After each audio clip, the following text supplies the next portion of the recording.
가장 큰 문제는 무엇이 문제인지 모르는 것. 당신의 문제를 해결하는 방송, 문제적 보험. 당신의 문제를 해결하는 방송 문제적 보험 이진호 본부장입니다. 자, 오늘 주제는 굉장히 중요한데요.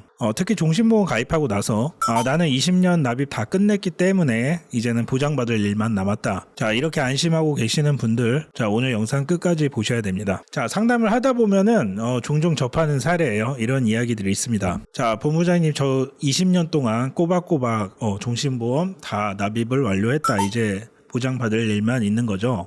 이렇게 문의를 하는 경우가 있는데요. 자, 하지만 이제 증권을 딱 열어봤을 때, 자, 이런 분들 앞으로 60, 70, 80세 넘어가면서 보험료를 추가로 납입을 해야 될 수도 있는 분들이 있습니다.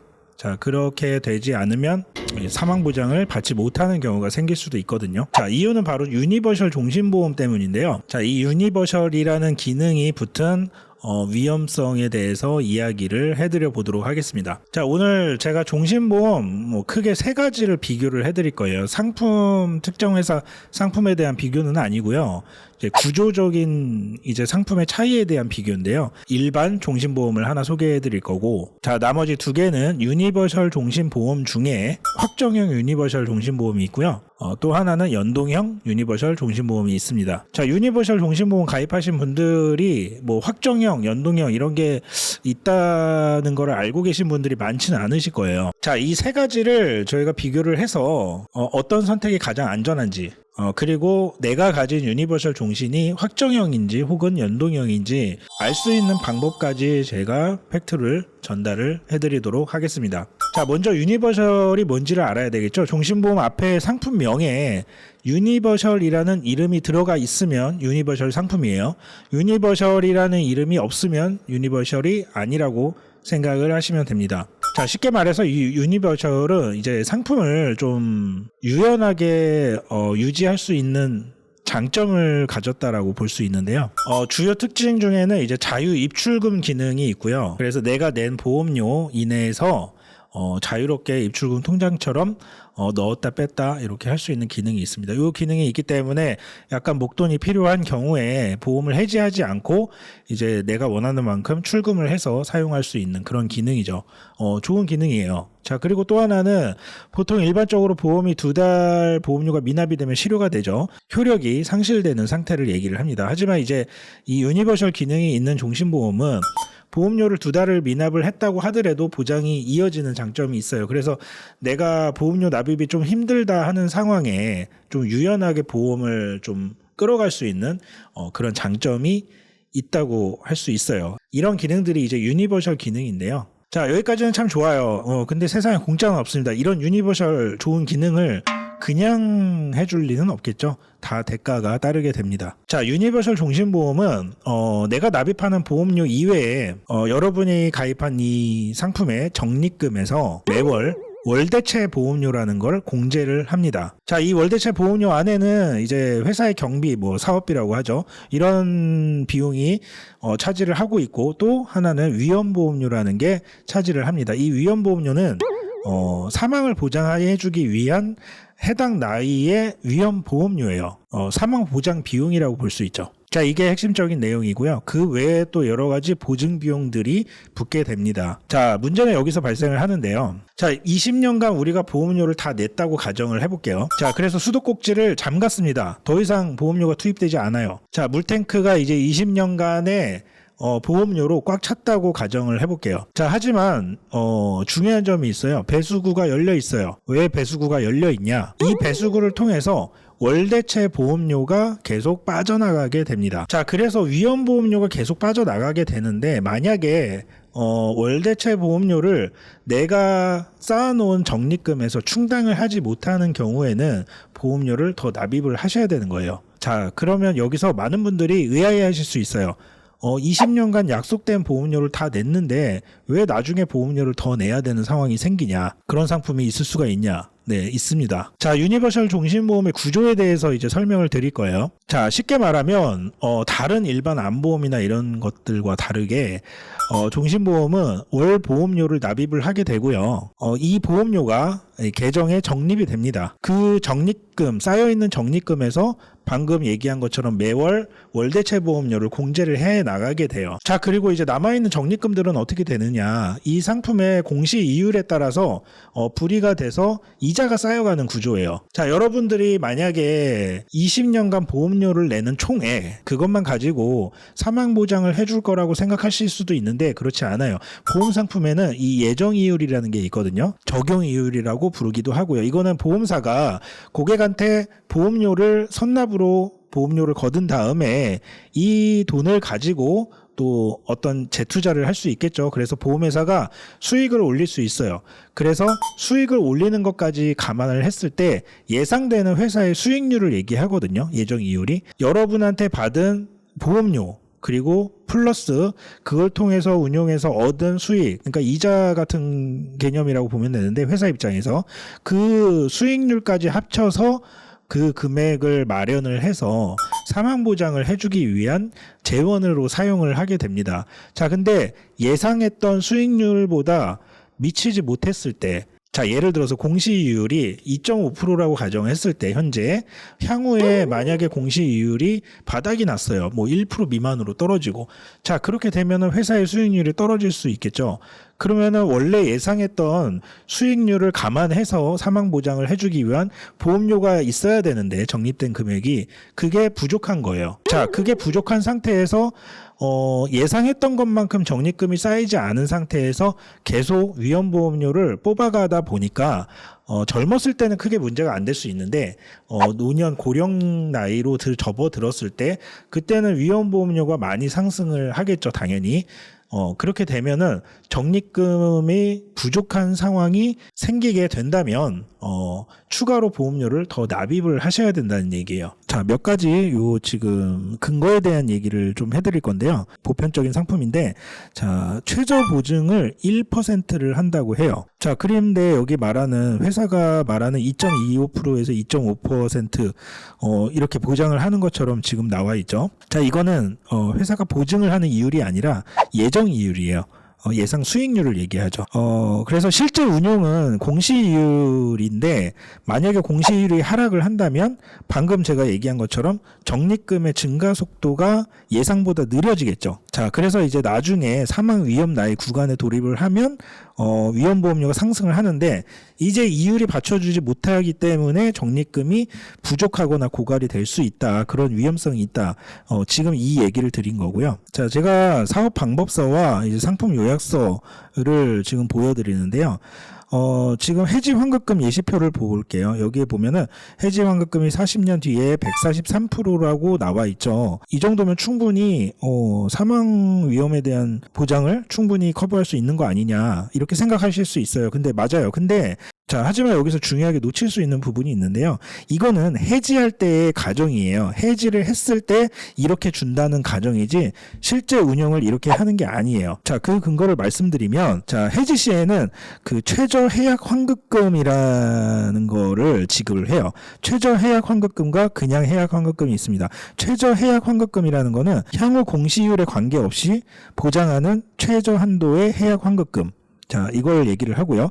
예정 최저 계약자 적립액을 기초로 산출된 해약 환급금을 하는 거예요. 자, 여기 나와 있는 것처럼 이 상품 같은 경우는 환급률은 이제 각 예시 이율로 계산된 해약 환급금과 그러니까 예를 들면은 뭐 1.0%로 계산했을 때, 뭐 2%로 계산했을 때 등등등. 자, 이런 것과 그리고 지금 방금 말한 최저 해약 환급금 그 중에서 큰 금액을 기준으로 예시를 해드린 거예요. 자, 그러니까 실제로는 예를 들어서 1%가 공시율에 도달하지 못해서 적립금의 양이 이렇게 쌓이지 않았을 거예요.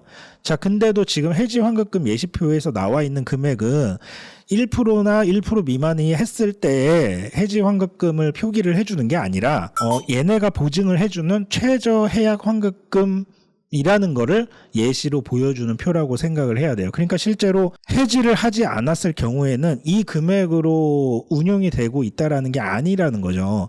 해지를 했을 때 요 금액을 준다라는 뜻이에요. 본 광고는 생명보험 광고 심의 기준을 준수하였으며 유효기간은 심의일로부터 1년입니다. 자, 여기 또 나와 있는 것처럼 최저 해약 환급금이라는 거는 예정 최저 계약자 적립액을 기준으로 계산된 해약 환급금입니다. 예정 최저 계약자 적립액은 계약일로부터 15년 이내에는 2.5%, 그리고 15년이 초과가 되면 연 2.25%로 계산하여 적립된 금액입니다라고 나와 있죠. 자, 그래서 최저 해약 환급금이라는 게 원래 이 상품은 보증을 1%를 해주는 게 맞는데, 자, 그럼에도 불구하고 해지를 하게 되는 경우에는 15년 이내에는 2.5%, 그리고 15년 초과를 한 경우에는 2.25%로 계산해서 그 금액을 해약 환급금으로 준다라는 뜻이지, 이 2.25%나 2.5%로 이 상품을 운용한다라는 뜻은 아니에요. 자, 최저 해약 환급금이란 향후 공시율에 관계없이 보장하는 최저 한도의 해약 환급금 으로서 예정 최저 계약자 적립액을 기초로 산출된 해약 환급금을 말합니다. 자, 그러니까 공시율하고 상관없이 해지를 했을 때는 그래도 이만큼은 주겠다라는 뜻이에요. 자, 그러니까 사람들이 이 정도 금액이 내 적립금으로 쌓여서 굴러가겠구나라고 생각을 할 수는 있어요. 이걸 보고에 된다면. 하지만 그렇지 않다라는 거를 우선 알고 계셔야 되는 거고요. 실제 최저 보증을 해주는 이율은 1%라는 점을 알고 계셔야 됩니다. 자, 다음 월대체 보험료에 대한 설명을 저희가 보여드리는데요. 자, 월대체 보험료가 계속 이제 납입이 끝난 이후에도 공제가 된다라는 어떤 근거라고 볼 수 있어요. 우선은 부활에 대한 얘기가 있어요. 부활 시에 대한 설명인데 2년 이후에 대한 부분을 얘기를 해드릴게요. 납입기간, 경과기간 2년 이후, 이제 효력이 상실된 경우에 청약한 날까지의 연체된 월대체 보험료 및 계약 관리 비용, 기타 비용 이상의 금액을 납입을 하여야 합니다. 그러니까 연체된 보험료를 전부 납입을 해야 된다는 거죠. 자, 해지 계약의 부활 시에는 이제 회사는 미납된 월대체 보험료를 공제를 한다라고 또 표기를 하고 있습니다. 자, 월대체 보험료에 대한 설명을 좀 더 볼 건데요. 자, 계약일로부터 이제 2년이 지났어요. 보험료 납입기간 경과기간 2년 이후에 얘기를 해드릴게요. 해당 월의 위험보험료. 자, 여기에는 월대체 보험료가 어떤 게 들어가는지에 대한 설명인데요. 해당 월의 위험보험료, 자, 그리고 최저 사망보증금 보증비용, 그리고 최저 해약 환급금 보증비용, 그리고 계약 체결 비용 및 계약 관리 비용, 이건 사업비를 얘기하는 거예요. 그리고 특약이 부과된 경우 특약보험료 등등 이런 것들을 합계액을 말을 하고 매월 계약 해당일에 해약 환급금 에서 공제한다 이렇게 표기를 하고 있죠. 매월 계약 해당일에 공제한다라고 표기가 되어 있습니다. 납입기간 도중에만 공제를 한다라는 게 아니라 보험기간 도중에 계속 매월 월대체 보험료가 공제가 된다라는 뜻으로 생각을 하시면 되겠죠. 자, 그래서 어쨌든 이제 보험료는 납입을 종료가 다 됐다고 하더라도 이제 월대체 보험료라는 녀석이 내 적립금에서 계속 빠져나간다라는 거는 이해가 되셨을 거예요. 자, 그럼 월대체 보험료라는 거를 꼭 내야 되느냐? 그렇진 않아요. 월대체 보험료는 유니버셜 상품에서만 월대체 보험료가 공제가 됩니다. 유니버셜 기능이 없는 일반 종신보험은 자, 여러분이 가입한 다른 보장성 보험, 뭐 안보험이라든지 이런 것처럼 완납을 하게 되면 더 이상 내는 돈은 없어요. 그리고 공제되는 금액도 없고요. 자, 그거는 이제 제가 좀 뒤에 다시 설명을 해드리도록 하겠고요. 자, 그래서 유니버셜 종신보험은 이제 그 연동금리형 상품과 확정금리형 상품 두 가지로 이제 다시 나뉘게 됩니다. 자, 뭐 시나리오를 제가 한번 만들어 봤어요. 예상입니다. 첫 번째는 유니버셜 기능이 없는 일반 종신보험이에요. 그냥 전통적인 클래식한 상품이죠. 이건 간단해요. 20년 내기로 한 금액을 다 납입을 하게 되면은 끝이에요. 예. 자, 다만 무조건 내야 됩니다. 보험료를. 보험료가 미납이 되면 실효가 되고 실효로 해지가 될 수도 있어요. 그러니까 보장을 계속 이어가려면은 약속된 기간 동안 보험료를 미납하지 않고 계속 납입을 해야 되는 거죠. 자, 대신에 20년 완납을 하면 보험사가 이 가입자 피보험자가 사망할 때까지 보장을 확정을 하게 됩니다. 추가 납입도 없고요. 해야 되는 금액도 없어요. 적립금이 고갈될 일도 없습니다. 공시이율이 하락을 하고 어쩌고 한다고 하더라도 회사는 그냥 약속된 금액을 줘야 돼요. 자, 오로지 사망보장이라는 목적 하나만 보면 어떻게 보면 가장 안전한 선택일 수는 있어요. 다만 이제 부가 기능이 없어서 그게 어떻게 보면 단점이라고 볼 수는 있겠죠. 자, 두 번째는 이제 변동금리형 유니버셜이에요. 그러니까 이제 공시이율 상품이라고 보면 되는 거죠. 자, 많이 판매되는 형태예요. 자, 적립금을 이제 굴리는 이율이 이제 시장 금리에 따라서 변동된다라고 생각을 하면 됩니다. 공시이율을 따라가는 거예요. 자, 금리가 높을 땐 좋아요. 적립금이 많이 쌓이게 되겠죠.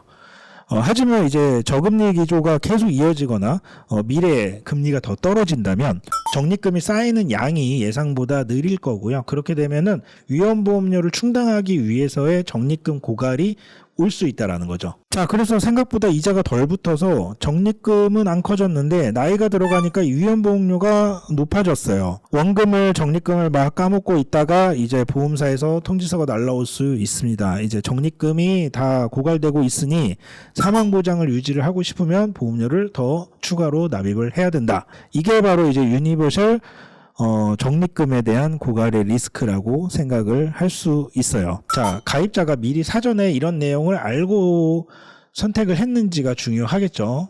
이런 설명을 들었는지 혹은 이런 유니버셜의 특징이 있는지 여러분들은 알고 계셨나요? 자, 세 번째.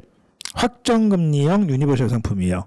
자, 이거는 어떻게 보면 앞에 두 가지 상품의 장점을 합친 거라고 보실 수 있어요. 자, 유니버셜 기능이 있기는 하지만 그래서 납입 유예나 중도 이출이 가능해요. 그런 유연성은 갖고 있어요. 하지만 적립금을 굴리는 이유를 얘네들은 확정을 해놓고 있습니다. 자, 그래서 시장의 공시이율이 하락을 한다고 하더라도 이 회사가 예상했던 그 예정 이율 2.0%라고 해볼게요. 근데 1.0%로 공시율이 추락을 했어요. 그 1%만큼의 갭을 회사가 그냥 부담을 하는 거예요. 약속된 금액을 그냥 보증을 해주는 거죠. 보증 비용을 따로 받지 않는다라는 얘기라고 생각을 하면 됩니다. 자, 그래서 나중에 위험보험료가 계속 공제가 되는 건 맞긴 맞는데 확정형 상품은 이율과 상관없이 확정으로 회사가 알아서 운영을 하고 수익이 나든 안 나든 어쨌든 사망 보장을 해주기 위해서의 추가적인 공제 금액이 없다 보니까 예상되는 이제 미래에 환급금이라든지 혹은 사망 보장 금액은 내가 안전하게 확보를 한다라는 장점이 있죠. 그리고 또 추가로 납입을 해야 되는 위험성도 없다고 생각을 하시면 됩니다. 자, 그렇지만 확정형 유니버셜도 유니버셜 상품이기는 해요. 제가 방금 말한 것처럼 월대체 보험료가 계속 평생 동안 공제가 되는 건 맞거든요. 자, 그래서 예를 들어 이런 금리에 대한 위험성은 없지만 가입자가 유니버셜 기능을 너무 남용을 해서 예를 들면 적립액에서 내가 중도 인출을 너무 많이 했다라든지 혹은 자유납입을 너무 활용을 많이 해서 지속적으로 보험료가 납입이 되지 않고 월대체 보험료가 계속 공제가 돼가고 있다라면 이런 상품도 나중에 향후에 적립금은 고갈이 될 수 있어요. 그럼 납입을 추가로 해야 됩니다. 자, 그 점은 알고 계셔야 되고요. 자, 정리를 해드릴게요. 자, 나는 다 필요 없고 오직 사망 보장만 안전하게 되면 좋겠다. 이런 분들은 일반 종신보험을 가입을 하시는 거를 추천드려요. 자, 하지만 이제 살다 보면 급전이 필요할 수도 있고 내가 납입이 좀 힘들어질 수도 있잖아요. 그런 상황에 대비해서 유니버셜 상품을 가입을 하는 거거든요. 자, 이런 분들 같은 경우는 유니버셜 상품을 고를 때 신중하게 고르셔야 돼요. 연동금리형 공시이율 상품이 아니라 확정금리형 상품을 골라야 됩니다. 자, 특히 나중에 노년의 나이가 됐을 때 보험료 더 내라고 한다면 사실 납입하기 힘들죠. 우리가 보험을 가입을 하는 것도 젊었을 때 보험료 완납을 다 끝내는 거를 다들 선호하시잖아요. 자, 나중에 80, 90 나이가 됐을 때 돈을 더 내야 된다. 보험료 납입 못하면 결국 해지할 수밖에 없는 거죠. 자, 그래서 이제 사망보장이 정말 필요한 그런 고령의 나이 때 이 보험을 유지를 못하게 될 수도 있다라는 리스크가 있기 때문에 그런 비극을 막으려면 구조적으로 좀 더 안전한 확정형을 고르시는 게 훨씬 나은 선택이라고 생각을 합니다. 자, 그러면 이제 확정형과 연동금리형 어떻게 구분을 해야 되느냐? 요거는 헷갈리실 수가 있어요. 왜냐하면 상품 광고나 제안서나 이런 데를 봐서 이게 확정형인지 연동형인지 좀 애매모호한 경우들이 많습니다. 자, 설계사한테 받은 제안서 말고요. 직접 사업방법서를 찾아보시면 됩니다. 자, 왜 그러냐면 상품명에는 표기가 안 되는 경우가 많아요. 그냥 유니버셜 종신보험이라고만 보통 표기가 되거든요. 자, 사업방법서나 그래서 상품 설명서 혹은 상품 요약서 이런 것들을 찾아봐야 되고요. 자, 첫 번째로 보여드릴게요. 적용 이율 부분을 검색해서 찾아보세요. 자, 여기에 공시이율에 따른다라는 얘기가 있거나 뭐 이런 얘기가 있으면 변동형이라고 생각을 하시면 돼요. 자, 반면에 확정형은 지금 보이는 것처럼 뭐 해당 없음 이렇게 써 있습니다. 자, 요 부분을 한번 찾아보시면 좋고요. 자, 그리고 두 번째 팁이에요. 요거는 마찬가지로 사업방법서에 보면 월대체 보험료에 대한 설명을 확인을 하시는 게 또 핵심입니다. 두 번째 볼게요. 월대체 공제액 내역을 보면은 변동금리형 상품은 여러 가지 보증 비용이 추가가 돼요. 뭐 최저 해약 환급금 보증 비용, 뭐 최저 사망 보험금 보증 비용, 각종 여러 가지 보증 비용이 이제 공제가 되는 게 표기가 돼요. 자, 하지만 이제 확정형 상품 같은 경우는 이런 보증 비용이 붙지가 않아요. 자, 그러니까 이제 계약 체결 비용하고 뭐 계약 관리 비용 이런 거죠. 이런 거랑 해당 월의 위험 보험료 요것만 이제 명시가 된 경우 요거는 확정형 상품이라고 생각을 하시면 됩니다. 자, 그래서 보증 비용이 따로 공제가 되는 건 없는지 혹시 이런 거 찾아보셔야 되고요. 자, 그리고 이제 공시이율 부분에 대한 설명에 이제 해당 사항이 없다 이렇게 나와 있는 경우 이런 것들을 확정형 상품이라고 생각을 하시면 돼요. 자, 보험은 이제 가입하는 것도 중요하지만, 자, 가입하는 것보다 더 중요한 게 유지를 하는 거예요. 자, 그리고 유지하는 것보다 더 중요한 거는 정말 필요한 상황에 이 보장을 사용을 할 수가 있어야 되는 거겠죠. 자, 20년 동안 비싼 돈 내고 유지를 했는데 정작 필요한 사망 보장 순간에 보장이 안 된다면 그거보다 억울한 일은 없을 거예요. 자, 지금 종신보험 가입하신 분들 증권 꺼내서 확인하시고요. 혹시 내가 가입한 상품이 유니버셜 종신보험이 아닌지, 유니버셜이 맞다면 확정형인지 혹은 연동형인지 한번 체크를 꼭 해보셔야 될 것 같습니다. 자, 구분이 어려우시면은 저희 문제적 보험에 연락을 주시면 뭐 기존 보험의 증권 분석 리모델링 다 가능하니까 상담 요청 주시고요. 자, 저는 다음 시간에 더 좋은 내용으로 찾아뵙도록 하겠습니다. 감사합니다. 본 광고는 생명보험 광고 심의 기준을 준수하였으며 유효기간은 심의일로부터 1년입니다.